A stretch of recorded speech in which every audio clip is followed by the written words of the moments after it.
Recommendation that you brief the President regarding our conclusions on the Genco release as indicated above and obtain his approval for having the 240 Hawk missiles parts shipped from Israel to Iran as soon as possible, followed by a meeting with the Iranians in Europe. You see that? Yes. And there's a check under approved JP. Yes. And a date. And right. Then it says President approved with JP's signature. Yes. Now this is a document that referred to the shipment of the Hawk parts that had been paid for in May, correct? The balance of the Hawk parts. Let me just think now where we are in the chronology of events. I believe that the Hawk parts were indeed paid for in May. And because the hostages weren't released and that mission aborted, you did not ship the rest of the Hawk parts. That is correct. And then after Father Genco was released, you delivered the balance or some of the balance of the parts, correct? I believe that's correct. Yeah. And there was no money that was going to flow from that shipment of the Hawk parts because they had already been paid for, correct? You remember that? I believe they had been, yeah. And this memorandum, therefore, doesn't discuss the use of proceeds. I can't tell. Well, I can tell you. I will represent that to you. I mean, do you know what was under the black stuff? Yes, I do. Okay. And it doesn't... okay. It was sensitive, classified material that I think you would appreciate should have been blacked out. No, I understand. I just did not recall what was underneath it. In fact, I was a little curious that... And it has the approval, JP, and it indicates the President approved. It does. And this memorandum was preserved. And it's a System 4 document, you notice? I do, but I don't want to attach any particular significance. There were other documents that were preserved that I didn't know were preserved. So now, another one that was preserved is Exhibit 297, which is a memorandum dated June 27, or rather July. There's a cover. There's a first sheet which says June 27, but then there's a memorandum of July 26, which asks for permission for you to travel to Frankfurt and do other things in connection with the Genco release. You see that memo? I do. I'm not quite sure I understand what that... This is an unusual format for me to be sending something to forward. Well, in that normally the first thing underneath this sheet right here would have been this sheet right here. It would have been the second sheet. Yes. But the way in which we got papers from the NSC, which is the way we've kept them together, had this attached, and that may have just been in the way they did their production to us. But if you look at your July 26 memo, you again said that recommendations that you initial and forward your memo to President at tab 1, and you prepared a memo for Admiral Poindexter for the President? Yeah, let me, if I can, just 1 second, Counsel. I believe that the memo that is right beneath the cover sheet, this is a standard NSC cover sheet. Right. I believe that this memo right here is probably a KL-43. I'm trying to figure out what it is, but it looks to me like a KL-43 message back to my office that was then typed and probably put in an envelope and sent to or given to Admiral Poindexter. I'm guessing. Well, however the file but what I'm saying, handled it, if you look at the actual System 4 document, which is a memo from you to Admiral Poindexter enclosing a memo from Admiral Poindexter to the President outlining certain aspects of the Genco release. And again, you asked that he forward it to the President, and you have a note that indicates from Admiral Poindexter that he briefed the President on the secure phone and the President approved.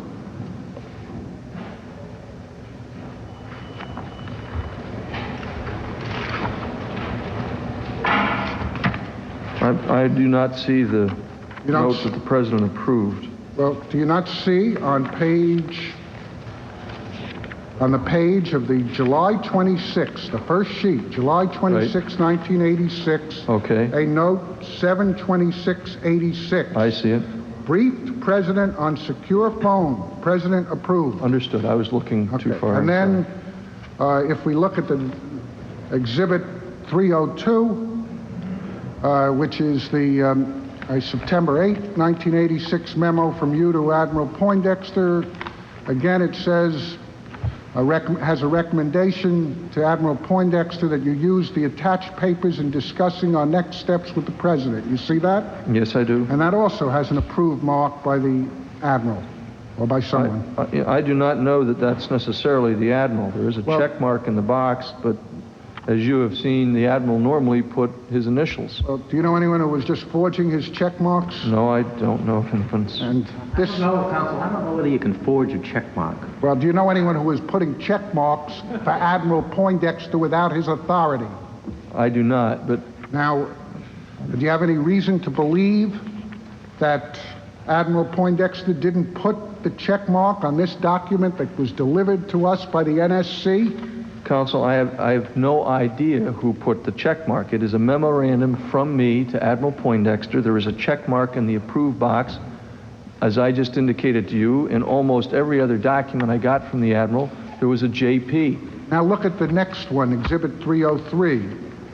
Again, you have recommendations. One is that he discuss something with Director Casey relating to Mr. Neer and the Iran initiative.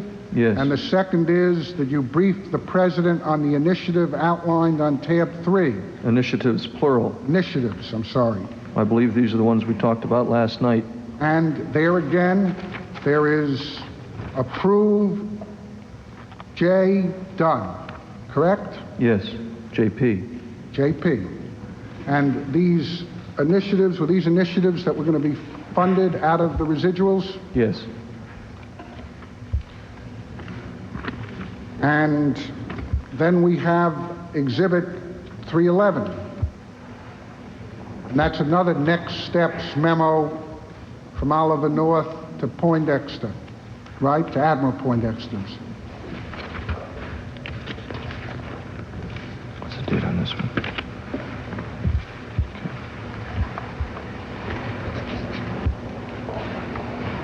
Yes. And here again, you were asking for travel authorization. You were asking for him to have the President inscribe the famous Bible and do a letter to Prime Minister Perez. That's correct. And it's fair to say that the Admiral indicated his initials where he approved. That's correct. And on one of them where it says that you tell Director Casey to prepare an appropriate intelligence package, there is no notation of approval or disapproval. That's correct. There's also a notation on the fourth point for talking points for use by cop with Neer. And that says JPC. Right. Now, so it was not unusual for you, when you were dealing with the Iran initiative, to get back memoranda from Admiral Poindexter indicating that he had accepted the recommendation and had briefed the President.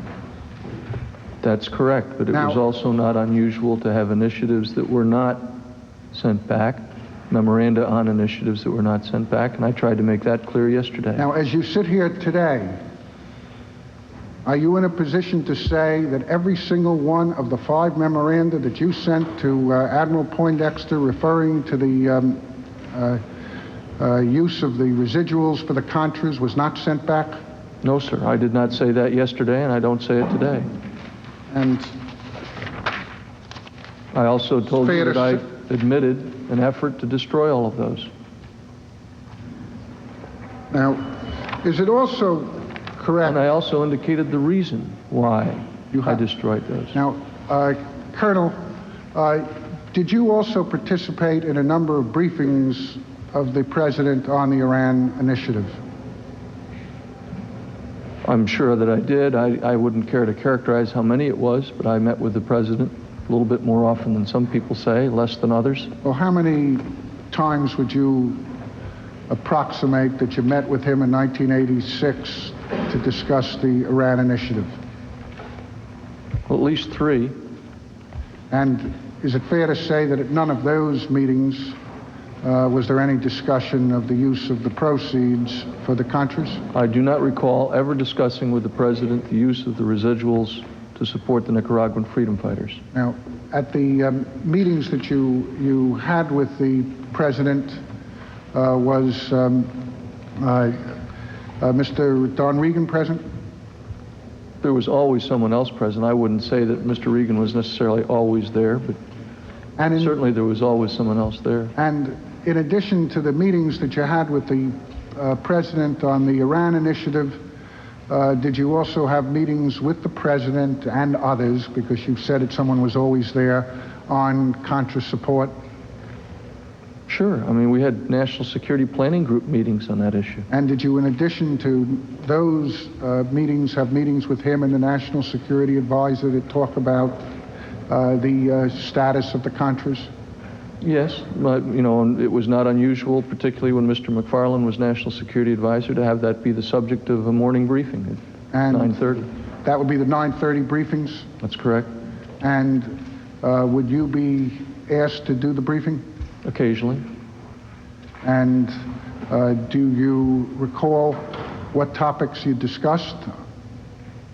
It would usually be the hot issue of the day. Inevitably, it would focus at some point on the need for additional congressional funding. Would it discuss what the financial condition of the Contras was? As the memoranda that I sent forward did. Now, do you recall that at the time that you were involved in the Iran initiative and the Tehran visit, that the Contras were running out of money? Yes. And there are a whole series of exhibits which were in Mr. Neal's exhibit book, but which he did not go over, but I think I can point them out to you and then move on to the question. Exhibit 3, 4. It's the first book.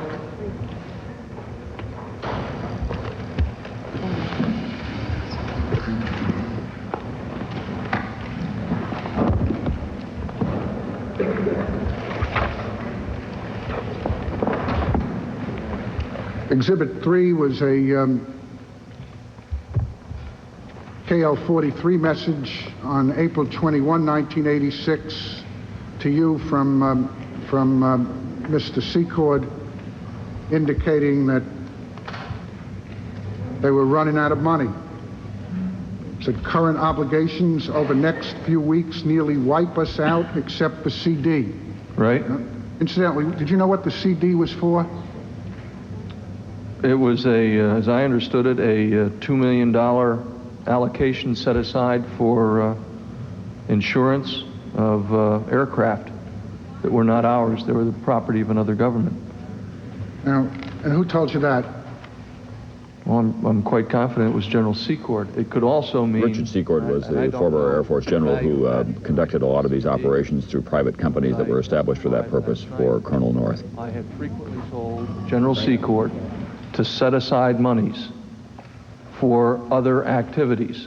And I think it's important you note, when in my discussion with Mr. Neer, going all the way back to January, Mr. Neer indicated the desire to use the residuals for other activities.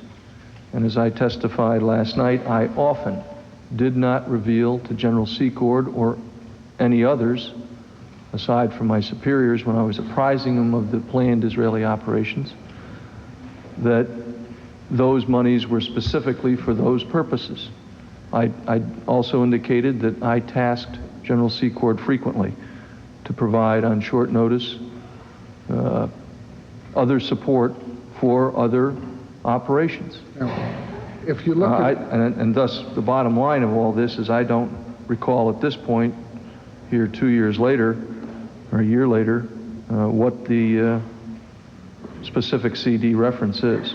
Now, if you look at Exhibit 4, which is an April 21, 1986 memorandum, and that it's a prof note actually to McFarlane, and I can read to you from the second paragraph. It says, "There is great despair that we may fail in this effort," referring to the CONTRA support, and the resistance account is darn near broke.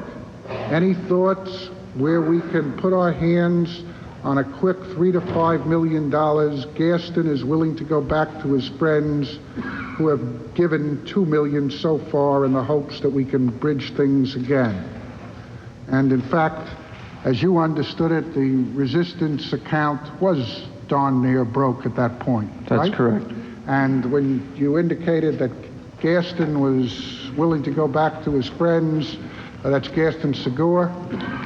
That's correct.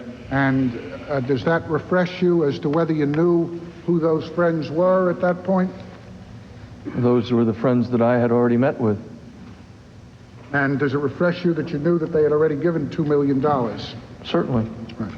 Now, on Exhibit 5, which was a note from you, again, a prof note.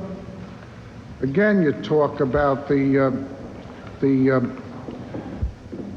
say that the weekend's trip to Central America is the most depressing venture in 4 years of working the Central American issue. And you describe your anxiety that Congress won't act in time. And that really did reflect your point of view at that time. Certainly did. And was that really did it not only reflect your point of view, but was that a state of anxiety that existed in the White House at that time? Well, I think it was not only in the White House, it reflected the sense of the Central American leaders with whom I visited.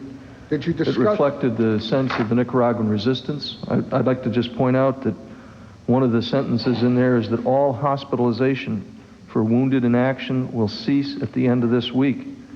Troops returning to Nicaragua this week will carry only, I can't read how many because it's not Xeroxed well, blank rounds of ammunition instead of the 500 they had been carrying. No new radio batteries are available, so there's no way to pass commands or intelligence. That is exactly what I was seeing when I was on the ground. And do you recall discussing with the President of the United States that dire condition? I don't recall specifically discussing it with the Now, President. do you recall that there was an NSPG meeting that was going to take place on May 16, 1986?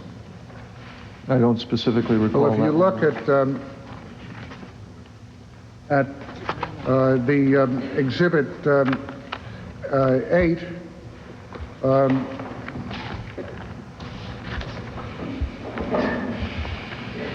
is that a memorandum that you prepared for Admiral Poindexter for this meeting? As I see on this memorandum, it was prepared by myself and another staff officer.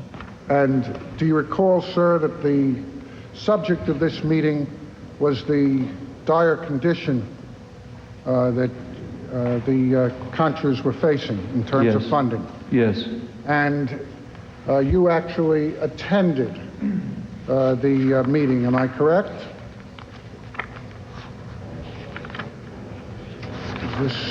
I do not remember whether I actually attended that meeting or not. I guess I did, since my name is on the attendance list. Do you recall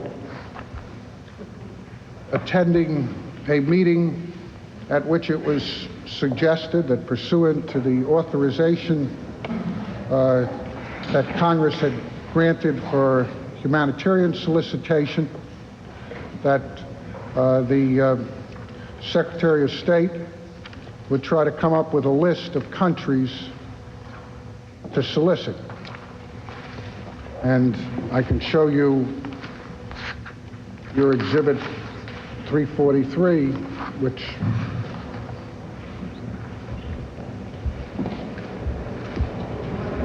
is that,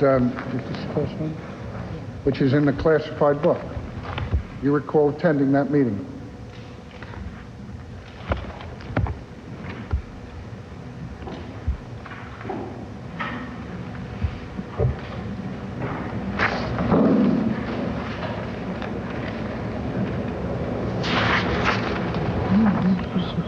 You see yourself listed as the last name there? The most junior person there? That was frequently the case, counsel. You see yourself listed? I do. And if you look over those, does it refresh your recollection that the discussion there was how to get money for the Contras?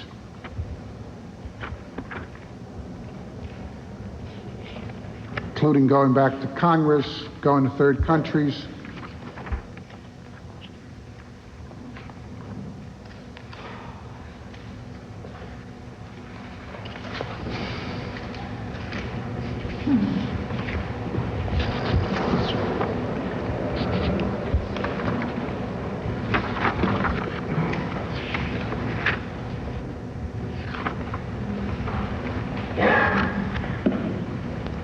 In fact, if you look at page 7, you'll see a reference to statements by Secretary of State Schultz. Does that refresh your recollection at all, Colonel? Somewhat. I must confess not to have a vivid recollection of this meeting, but I obviously was there. Well, and this was obviously the subject of discussion. I'm not trying to be evasive. I just don't remember it well. Do you recall that the meeting ended with a suggestion that a list of countries who might be approached would be prepared and submitted to the President? I do not remember that, but I'm not saying it didn't happen at the meeting. Now, do you recall that following that meeting, you wrote a prof note to Admiral Poindexter, which appears at Exhibit 10. This is not in the classified.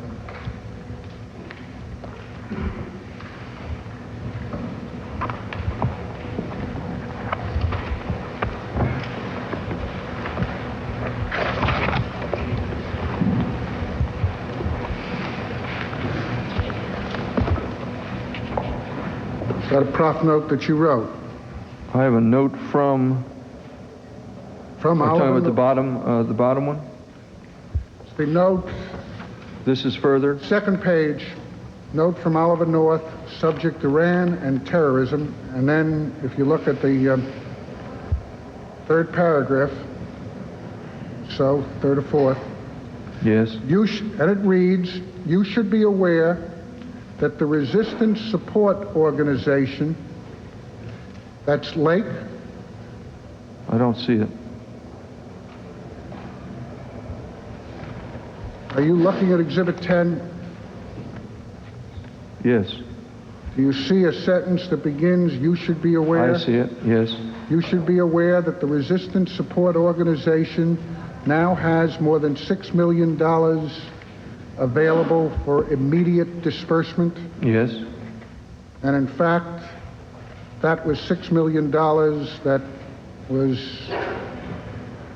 generated from the deposits for the arms sales. That's correct, isn't it? I believe it is, yes. And then it says this reduces the need to go to third countries for help. That's what it says. Now, does that refresh your recollection that earlier that day there was a discussion with the President at the NSPG meeting that you participated in about going to third countries for help. Again, my recollection of the meeting is with the president is not altogether clear. Very obviously, I wrote this note, and it does refer back to that reference that you have made. Now, did you ever discuss with Admiral Poindexter the subject of this note, namely that the need for the Secretary of State and the President to get involved in third country solicitation had been relieved to a little extent by the $6 million that you now had available?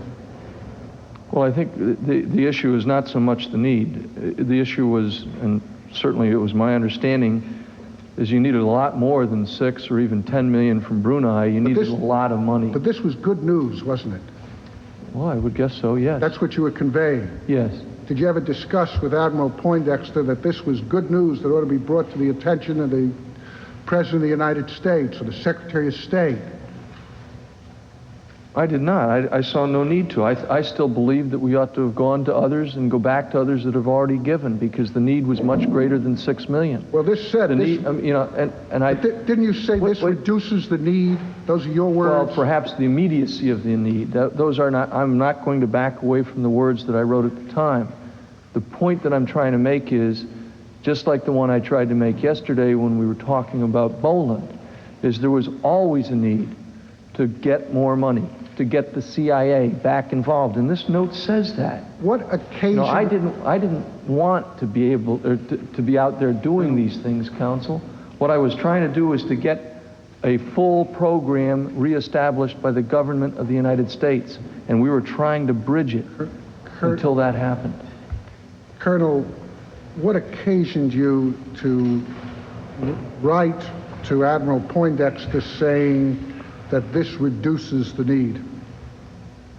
Well, I think probably that it was important he understand that Secretary Shultz didn't need to go out that afternoon and go ask for additional help. But as we all know, Secretary Shultz eventually did. Now, let's go on here, because you do in this note, and you've already testified to it, you plead for the legislation to get the CIA back into it. Yes. And you say, the more money there is, see if you can follow me, it's the next paragraph. Why don't we read the whole thing, because I think that I would note's like to read, important, Counsel. I'd like to read this, and then we can come back and read anything that you feel that I haven't done in context. But well, but I think that the entire context of the note is important. I am asking the questions now, and I would like to read these and ask you about them. I will answer your questions, Counsel. The more money there is, and we will have a Counsel, where are you reading? It's the paragraph, that same paragraph, but there's a break, and where the break is, there's a to arrange. Do you see that? Is this the bottom paragraph on the page?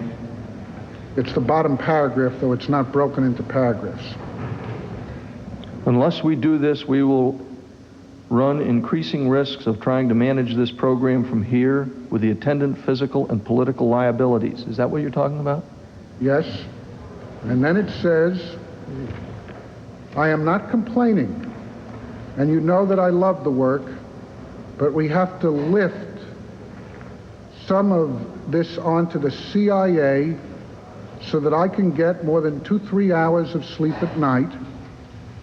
The more money there is, and we will have a considerable amount in a few more days, and let's stop there. That was also going to be more money from the Iranian deposits? I believe so, if the time is right.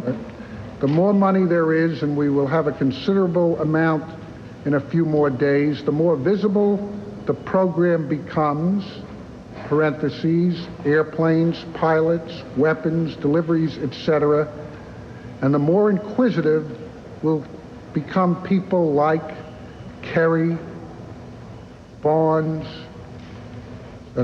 Hawkins et al. Those are members of Congress? They are. While I care not a whit what they may say about me, it could well become a political embarrassment for the president and you. I think that's been borne out. And what was the political embarrassment that you were focusing on then? We have it before us, Counsel. That it would come out that you were generating the funds for the Contras and doing what you've described to assist the support operation? Yes. And you then come up with the proposal.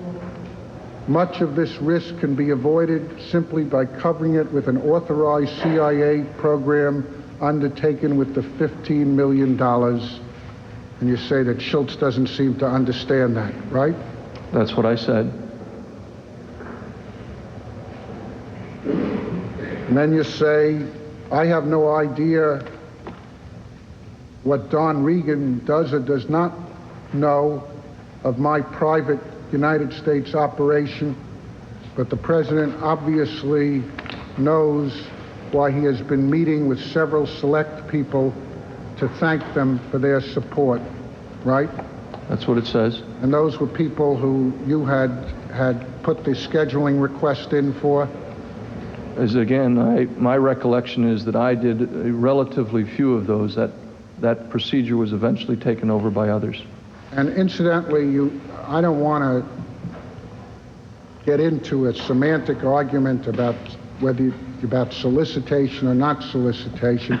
The slides that you have identified for us are part of a program that you would show, is that correct? It was described earlier by this committee as a 1-2 punch. Right, and that was what it was?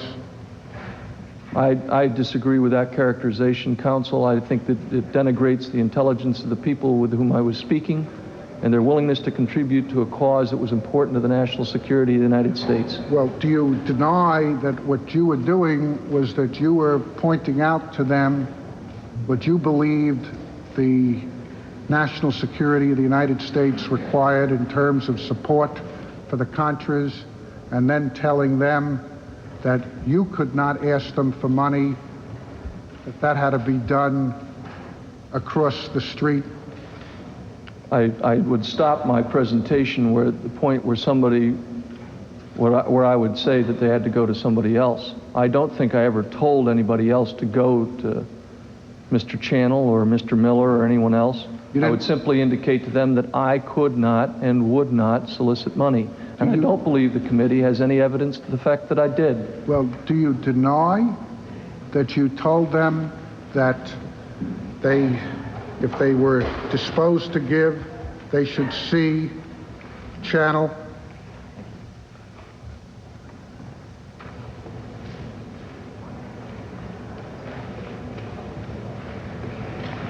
My recollection, Counsel, is that I stopped at the point that I just told you. I've spoken to thousands of people, perhaps even tens of thousands of people, about the needs of the Nicaraguan freedom fighters, and I did not solicit from them a penny. You just prepared them for the pitch that would be made by Channel? Call it what you will, Counsel. Well, I was explaining exactly what the situation was in Central America and how it would affect the national security of the United States of America. And if good Americans were motivated to give money to the Nicaraguan freedom fighters as a consequence, all I can say is thank God, because without that help, they could well have died in the fields of Nicaragua under the helicopter gunships provided by the Soviet Union. Well, Colonel, do you think it's an unfair characterization that you were trying to encourage them to give? Sure. It's the committee's job to draw its own conclusions. Don't have him characterize anything. Just ask him the question and he'll give you the answer. He's answered it several times, Mr. Chairman. And Mr. Chairman... See? He's answered the question several times. The committee members will draw their own conclusions about this. I will withdraw that question. I Thank think you. we can draw. Counsel, I would be willing to conclusions. give that briefing to this committee if you'd indulge me, and you can draw your conclusions from that, and I will give it verbatim the way I gave it to tens of thousands of Americans. Did you- Some who were disposed toward the resistance, and some who were desperately opposed to it. Did you give munitions lists? I'm sure that I did. I gave the cost of various munitions, the cost of various aircraft, the cost of blowpipe missiles as they were provided to me. Give costs of advertising? I don't know that I did. I wasn't quite as familiar with advertising as I was with weapon systems. Did you ever tell the President of the United States that the only thing that people were being asked to do was to contribute for advertising? I do not recall ever telling the President that.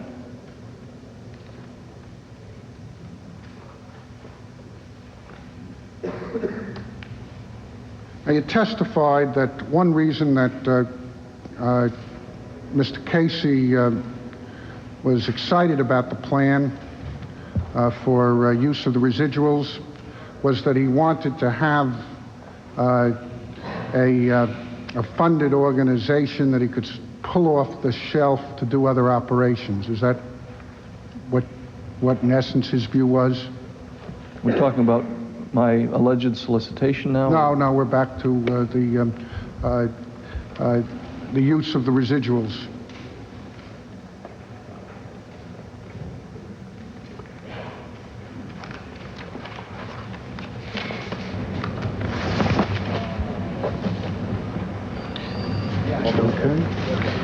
This is crucial material that we're getting to right here, because the Bowen Amendment prohibited members of the government or any agency Do you remember giving from soliciting testimony money when it was not clear to me, at provide least, about the fact that weapons or to give weapons to the Casey wanted Contras. something that he could pull off the shelf, and that's why he was excited about the fact that Yes. you were now able to generate some surpluses that could be used. That is correct. Well, why don't you give us a description of what he said, or as you understood it, what he meant about pulling something off the shelf? Director Casey had in mind, as I understood it, an overseas entity that was capable of conducting 328. operations or activities of assistance to U.S. foreign policy goals, that was a standalone, it was Self-finance? self-financing, independent of appropriated monies, and capable of conducting activities similar to the ones that we had conducted here. There were other countries that were suggested that might be the beneficiaries of that kind of support, other activities, to include counterterrorism. Now, did I understand you to say, and if I'm wrong, just tell me, that the chart that you had drawn by Hakeem, which is Exhibit 328, was a chart to reflect that concept?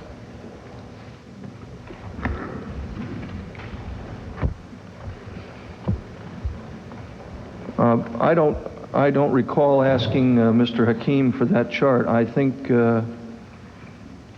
my recollection, excuse me, if my recollection is correct, that chart was something that I had asked General Secord for. But was it intended to reflect the concept as described by Director Casey? Yes. Here?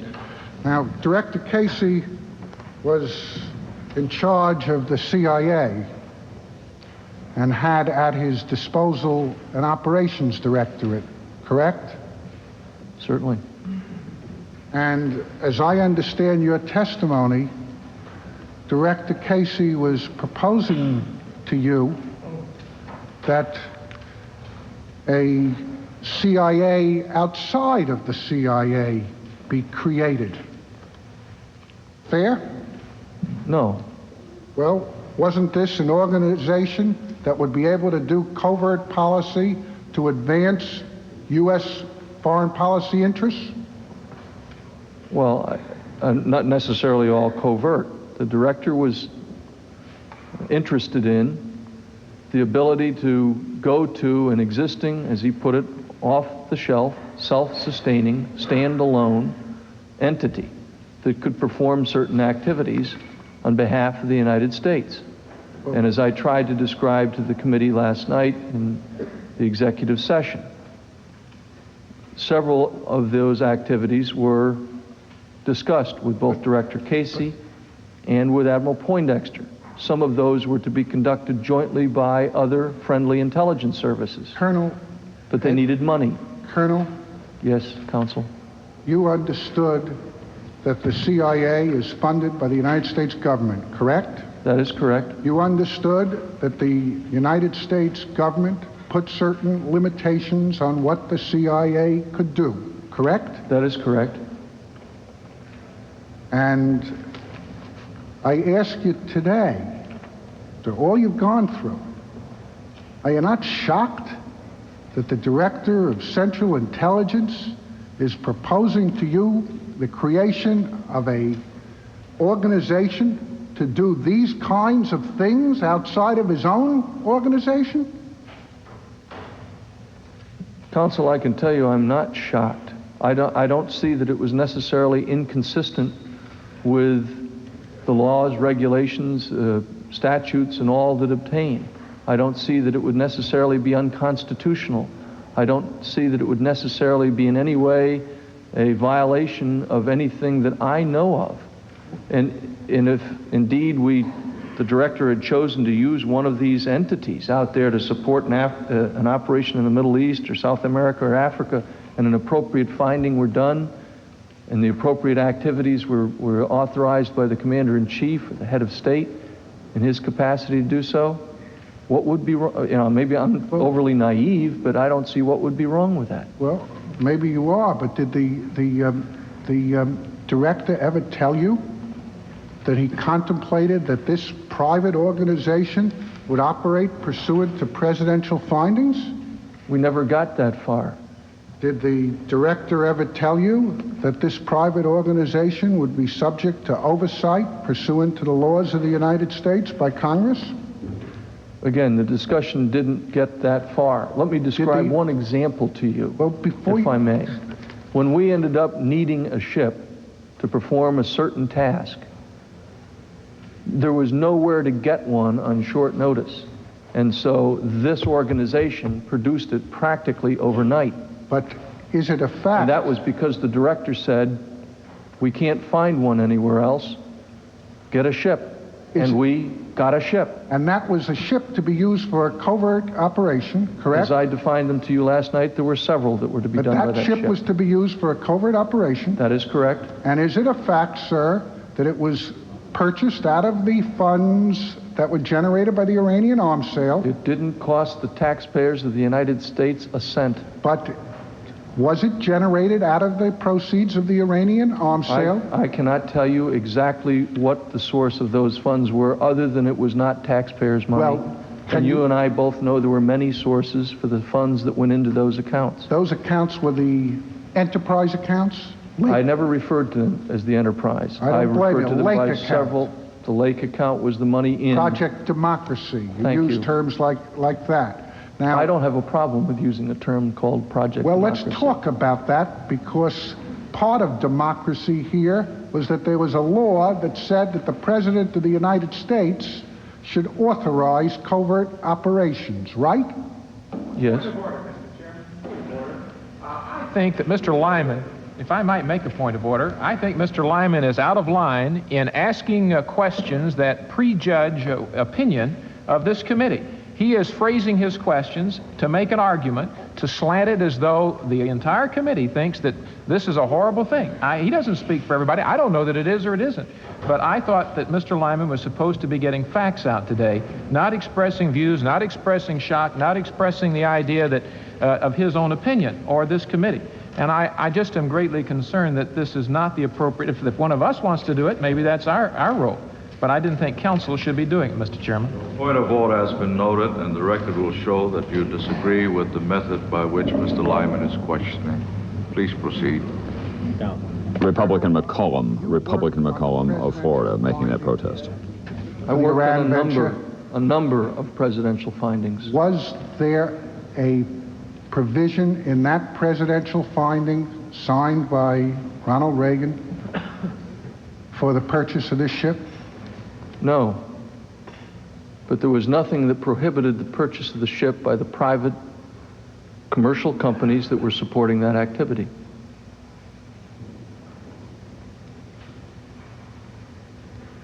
And the ship was there to serve the foreign policy goals of the United States. The fact that the whole operation was terminated before it could do so is unfortunate, in my humble opinion. Was the President of the United States told about the fact that that ship had been purchased? I do not know.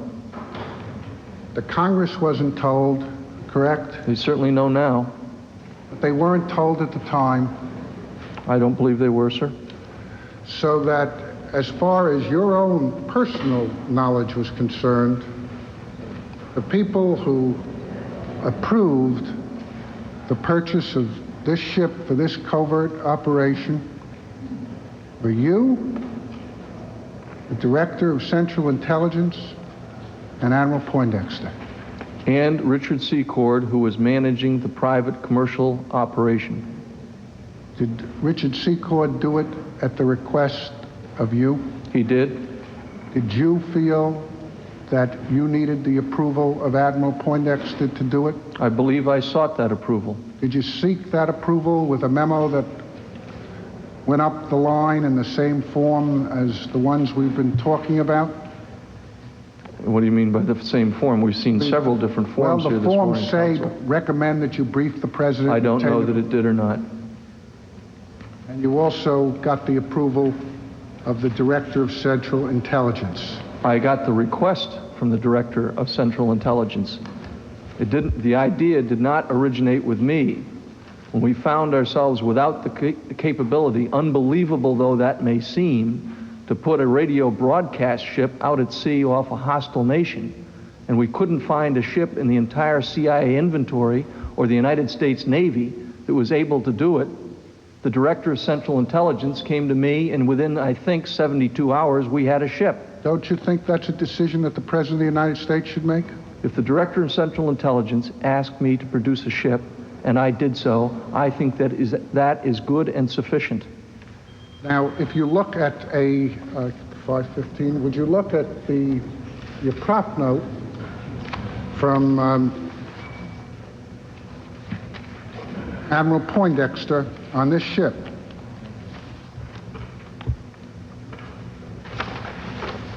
Okay, 515.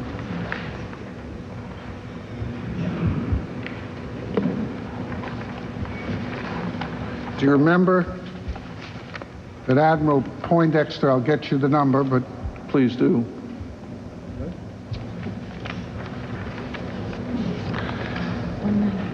191? 491? 191. Do you remember Admiral Poindexter? No, it's looked at the Senate Counsel.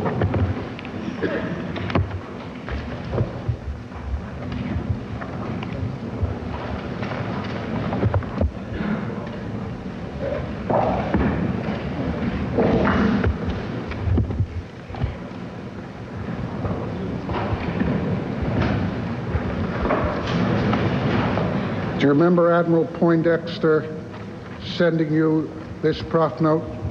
Now that you show it to me, I do. Let's read it. It's dated 5/15/86. In a memo from Ken, who's Ken? Mr. de Graffenried, who was the Director of the Intelligence Directorate and Special Assistant to the President. In a memo from Ken to me today, he talks about your offering a Danish ship under your control to CIA for broadcasting into, and then it's blanked out, that's a hostile country, right? Yes. And then Admiral Poindexter says to you, I am afraid you are letting your operational role become too public. From now on, I don't want you to talk to anyone else, including Casey, except me, about any of your operational roles. In fact, you need to quietly generate a cover story that I have insisted that you stop. Remember that? I do. So he wanted you to continue, but to have a cover story that you stopped. And right? The last line is, be cautious. Be cautious. And that note was sent to me at 9:21 at night while the Admiral was still at work. And you talked about the fact that I can tell you exactly you why talked that about, note I will was give you the originated. second. You talked that opportunity in a second. You talked about the fact that Director Casey described the Iran initiative with the residuals being generated as the, and these are your words, the ultimate covert operation. Yes. Would you agree that this here is the ultimate covert operation, even one that you're not to talk to the Director of Central Intelligence about? The problem that generated this note was that Director Casey had told someone on his staff that they could go to me for the ship. When I was out of town or out of the office, a call was placed to Mr. de Graffenried's office instead of mine, because he was the normal point of contact for the CIA. And that's what generated this note. It was not my indiscretion in that case, it was Director Casey's, And unfortunately. So this business of covert operations reached the point where not only Congress was regarded as too indiscreet to be told, but that even the Director of Central Intelligence made that list. I have no further questions this morning. Mr. Chairman. Cheney? Mr. Chairman, I would like to inquire the plans for this afternoon. We've now had 21 hours of questioning. No member of the committee has yet had the opportunity to ask any questions of the witness. Our original intent was to finish by this evening. Obviously, we aren't going to make that now, but without in any way casting any aspersions on Mr. Liman, he's had a full day to ask questions, and I wonder how soon we can expect him to finish his examination of the witness. Mr. Liman? I believe that I can finish it in no more than an hour, and I'm going to try to do it in a half hour. Well, Mr. Chairman, I would hope we can hold to that deadline. I do think we need to move on, and I do think the original purpose of this exercise was to allow members to question, and I think the procedures we've adopted badly need to be adjusted, and I hope we take that into consideration in connection with our next witness. Thank you. Mr. Chairman. Mr. Cheney, I'm certain you realize that this matter is presently under consideration. Mr. Chairman, I thank the chair. Mr. Chairman, Mr. Liman, in his examination of the witness, has implied that the speech that Colonel North gave was a solicitation for funds, or that during the speech he solicited funds. The Colonel indicated that it wasn't so and asked permission to give that briefing to this committee so we could form our own opinion. Since it is a relevant point made so by the questions of Mr. Liman, I ask the chair that the witness be given permission to give that briefing to this Congress or to this committee, so we, with the slides, so we can form our own conclusions as to whether he solicited money. I ask the chair.